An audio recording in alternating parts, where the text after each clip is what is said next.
Greetings, colleagues and enthusiasts of corporate law in Kenya.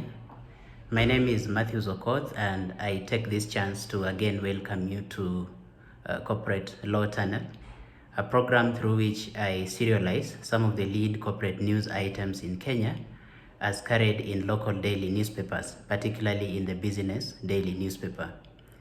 In episodes 3 and 4 of this program, which was a two-part series or presentation, I conceptualize the meaning of a Eurobond, the parties that are involved in a Eurobond issue, the process of a Eurobond issue, the regime on investor protection, and most critically, I analyze the inefficiencies of investor protection remedies in Kenya and gave my views on some of the best practices in other jurisdictions that perhaps we can borrow from to improve our own system.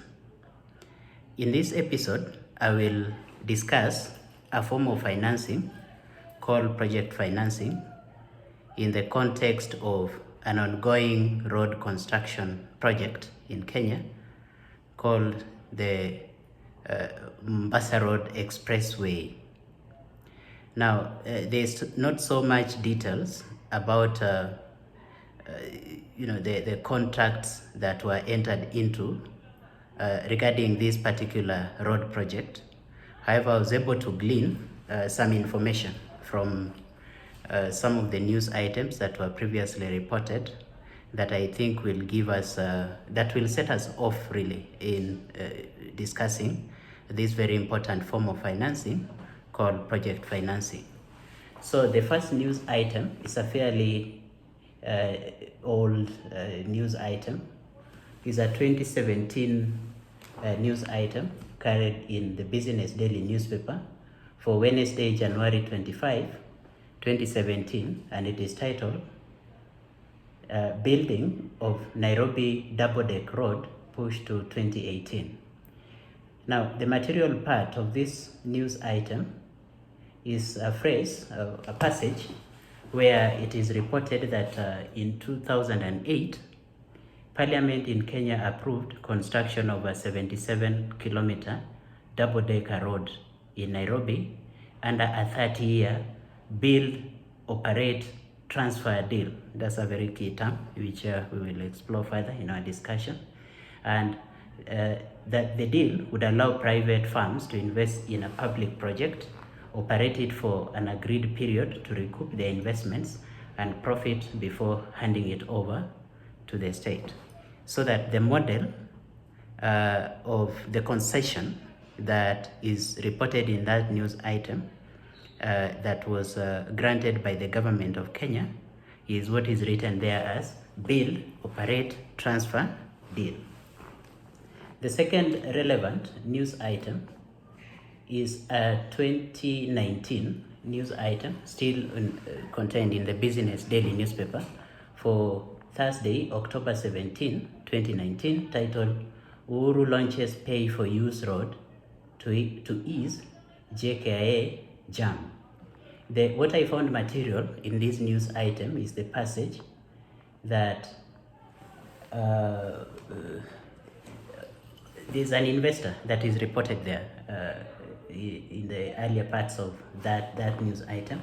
The investor is reported to be the China Road and Bridge Corporation. We will discuss the relevance of that particular investor and the technical term for it. Now, there is also another passage in that news item that the project, at this time it was not BOT, not Build, Operate, Transfer model, but is reported that it will be a public-private partnership. Okay. Now, the third news item, the third and the last news item that I found relevant for purposes of our discussion is a news item carried in the Business Daily newspaper for Monday, January the 4th, 2021. It is titled Motorists to Pay Chinese Firm in Dollars for Expressway Toll Charges. And the material part of this particular news item is that in a Gazette notice published last Thursday, Transport Secretary James Macharia said the concessionaire Moja Expressway, a subsidiary of China Road and Bridge Construction, CRBC, will be at liberty to review the set-based toll rates. So there will be, it is reported that there would be some form of a charge to the public, which they call a road toll, and the company that would operate this particular project is reported there to be Moja Expressway, which is stated to be a subsidiary of CRBC. So perhaps we may start by really understanding what project financing is all about.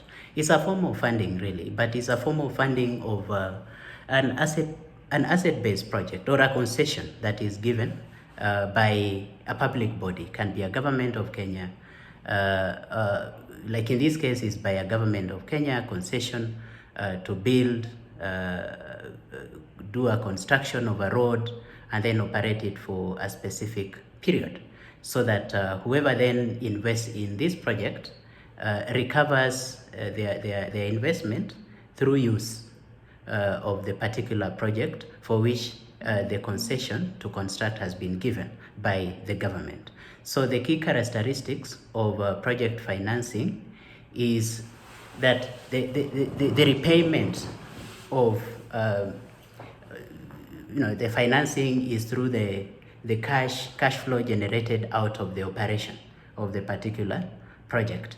And whenever the risk associated with the project is being looked at, some element of focus, yes, is given to the project itself, like in this case a road, but it's not really a material consideration, because it's not like the asset will be sold to a particular party.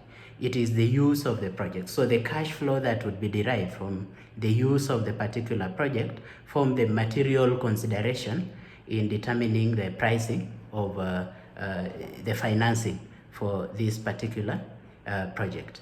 Now, I've used the term concession. Concession is kind of a license which the government gives a private party that is desirous of constructing, developing, and ultimately exploiting these public project, so that they can then invest in it and then recover their investment through use of that particular project. Now, the use is not for a limited period. There's always a timeline, like in this case, at least in one of the news items, we are told that the period initially was 30 years. I'm not sure whether that's still the agreement. There's colleagues, one thing I have to confess is that there's really scanty information about this particular project. So we will be relying on that scanty information that we have. Now, this particular license that the government then gives the investors, let's for now call them investors, but we'll go to their technical names later on. The license that the government grants to these particular investors contains a number of information. Typically, it will, for instance, describe the project. If it is a construction and operation of the expressway, it will be described in a very technical way. The other things would be the period for which whoever is investing in this project would eventually, upon completion of the construction, then operate the project. If there are any charges that would be imposed on the public, like in this case we are told that there will be a toll, a road toll that will be paid by the users of the project, then that license would typically specify the amount that would be charged for use of the road. Now, there are instances where certain coal royalties are paid by the licensees to the government. It's not clear whether also in this particular project there will be some form of payment by these so-called investors during the period when they will be operating the project. Now, who are the parties in project financing? Of course, there is the government that is the instigator of the project. And the role of the government is to grant the license. This is a public utility. It grants license to the private parties to invest in it. Okay, so one of the key parties or players is actually the government. Okay, now the objective of the government in granting this license is to achieve some public good.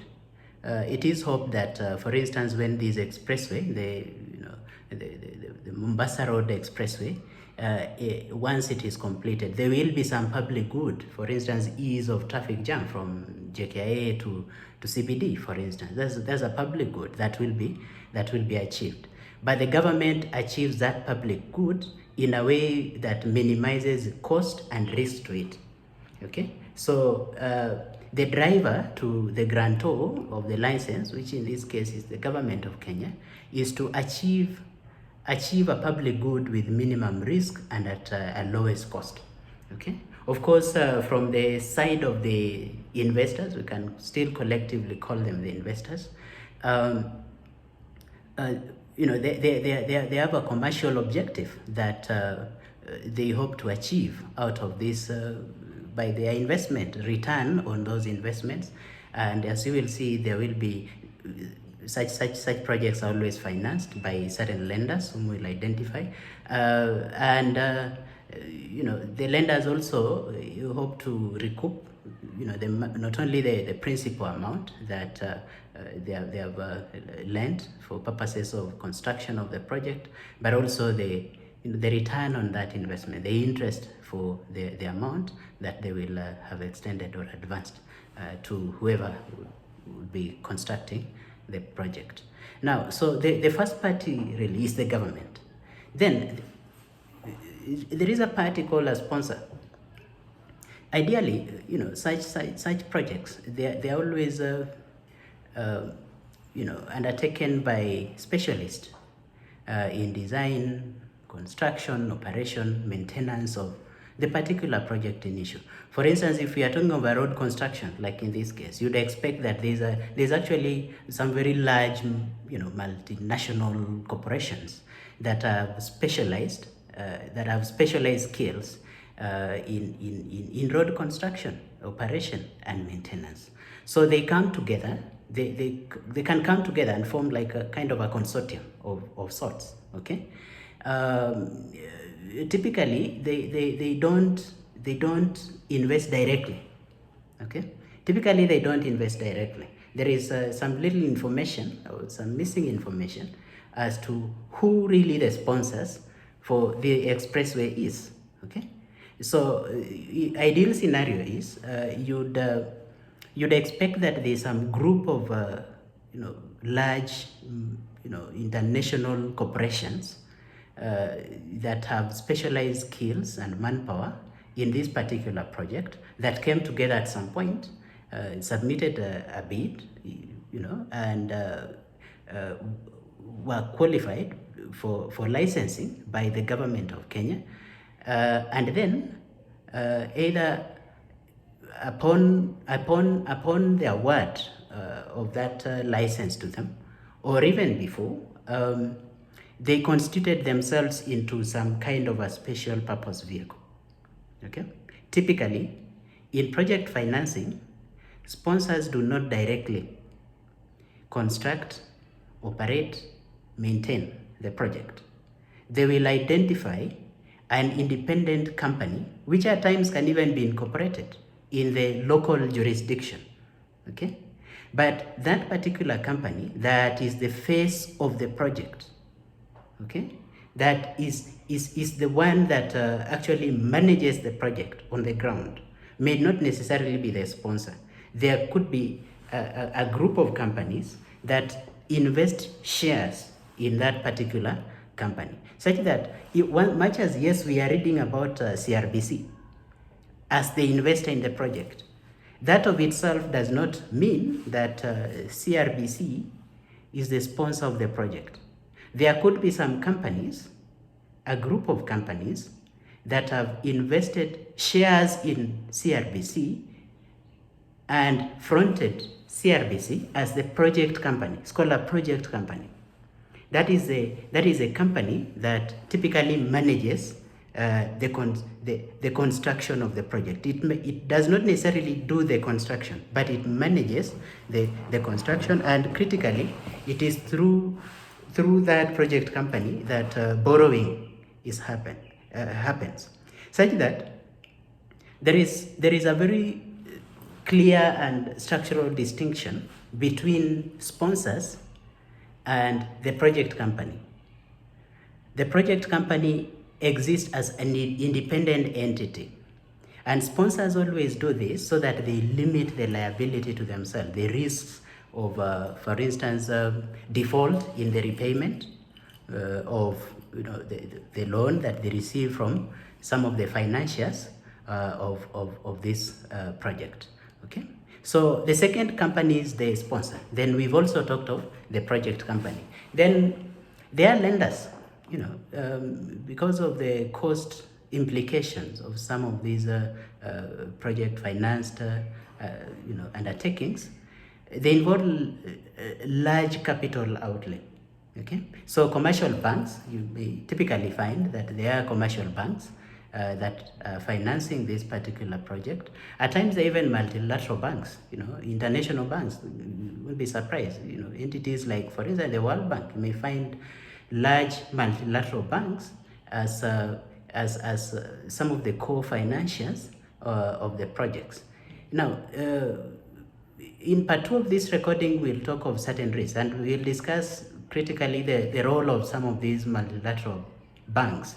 Okay, much as yes, they don't just come in to finance. At times, there's some political clout that they always bring in the project, particularly when it comes to enforcement of obligations of the grantor, of the government, under the financing, the project financing agreements. Okay, so then the sponsors themselves can also put in some funds. They are called subordinated debts. Remember, we said that sponsors typically invest equity. They typically invest equity. The reason why they invest equity in the project company, so that they become the very last people to benefit from the returns on this investment. An equity investor is kind of a residual risk bearer. It stands last in the queue, such that when it comes to people recouping their return on investment, it will be expected that the lenders, the commercial banks, okay, that finance a particular project will have a higher priority in repayment than before the equity investors are paid. Now, at times, the commercial banks do not provide the full financing. These particular sponsors also put in some funds, some investment in form of a debt. Okay. Now the debt which they put in the project is actually subordinated. Is subordinated, meaning that is ranked lower in priority of payment to other higher ranking debts. For instance, debts that are obtained from commercial banks. There are ways through which that process is achieved. If we had the time, we would go in detail on that. But typically, it's in two ways. The creditors themselves, if, for instance, now these sponsors, they don't just come in as equity investors; they come also as debt investors. Okay, they can agree with the commercial banks to, lower the priority of their payments below that of the commercial banks through what is called an intercreditor agreement. Or structurally, it can be, the subordination can be structural, meaning that in the entire arrangement of repayment, okay, there are some debts that are paid first in time before the other debts. Okay, but the critical point here really is the sponsors do not necessarily have to be equity investors. That's the point really to take home. At times, and it is typical that other than just investing in shares of the project company, they can also provide debt financing to a project finance undertaking. Okay.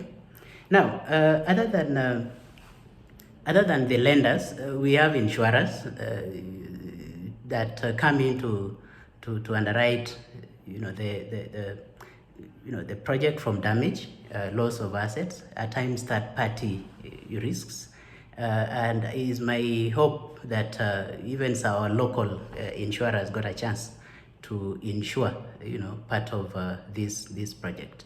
Now, there's a critical player which is called the contractor. The contractor is the one that does the actual construction of the project. Okay. If, for instance, you were to take a walk, I think, along Mombasa Road, I believe you will see a signage of some company there called Kale Construction. It is not reported that that is a contractor, but I want to believe that that is the contractor for this particular project. The contractor is independent of the project company. CRBC is a project company from the news reporting. It is not obvious that that project company is also the sponsor. There could be some third parties that are not disclosed that are equity investors in CRBC that actually are the promoters and have the primary duty to construct and manage this project. Okay? But the actual construction is done by an independent entity called a contractor. And I want to believe that that company called Kale Infrastructure or Construction Company, I believe, is the contractor for the project. Now, the critical legal point to really take from this is, ideally, the contractor may be associated with either the project company or the sponsor. Okay?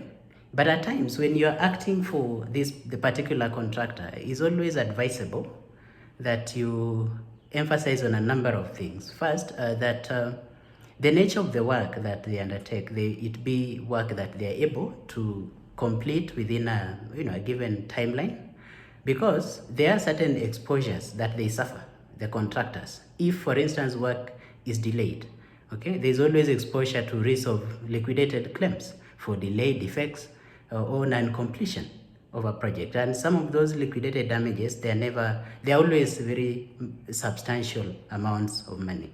Okay. At times also, for the reason why sponsors invest in a project finance undertaking is to profit from it, to get some return on the investment.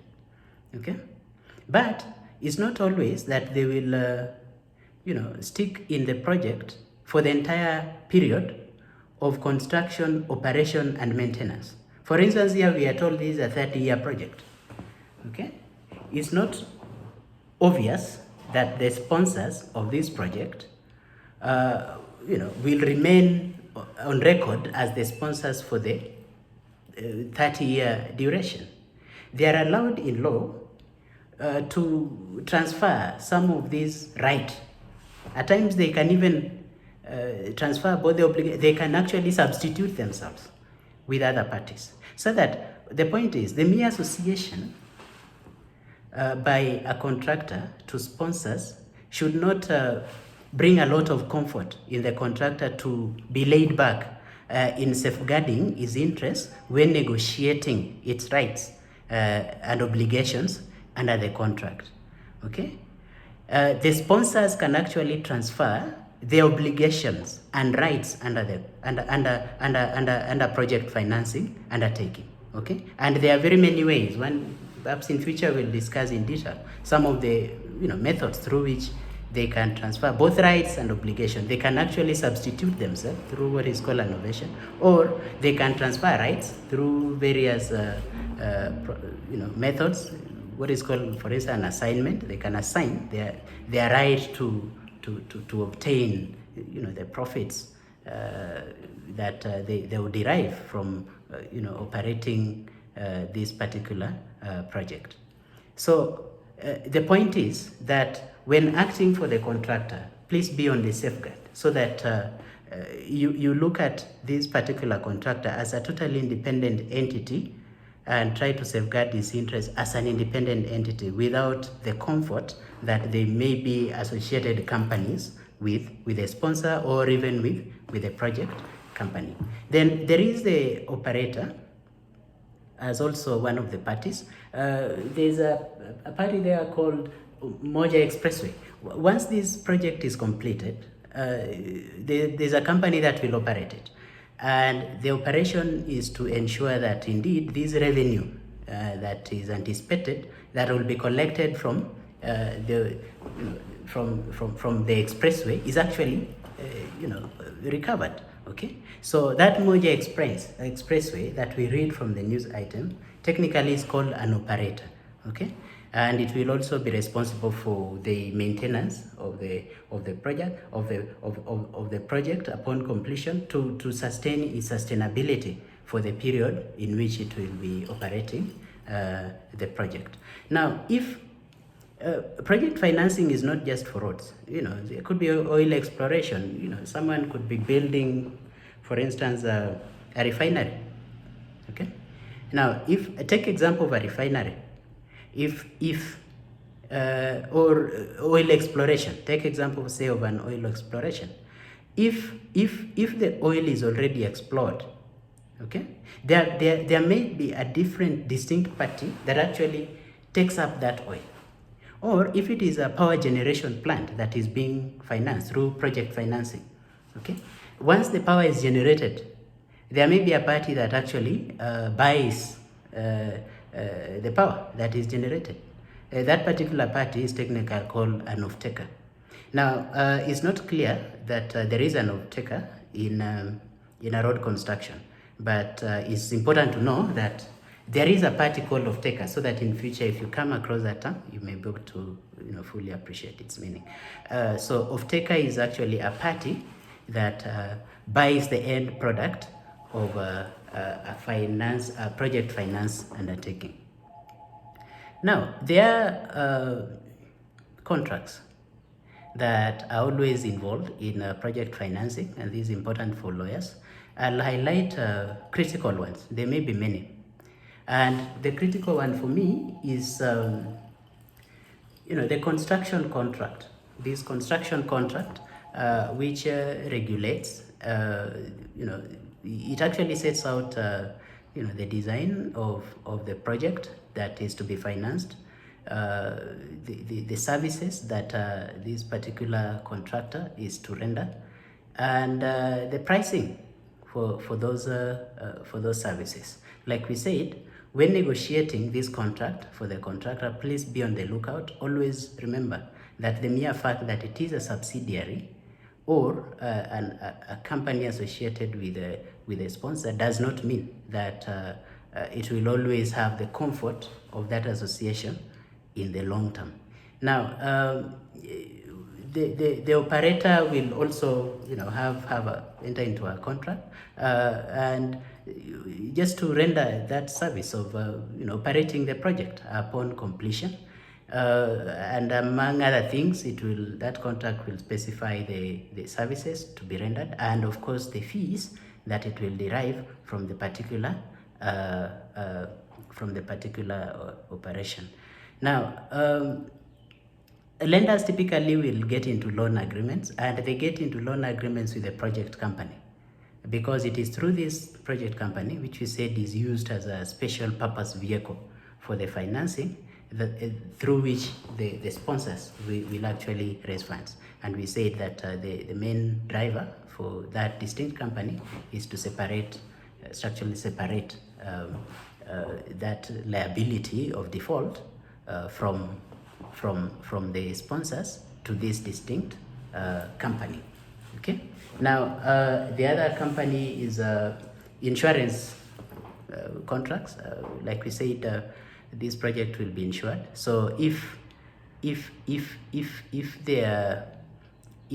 there are certain insurance companies that are engaged, of course there will be a policy document that will set out the nature of the risks that are insured, the premium to be paid, and of course the obligation of the insurer and when they arise.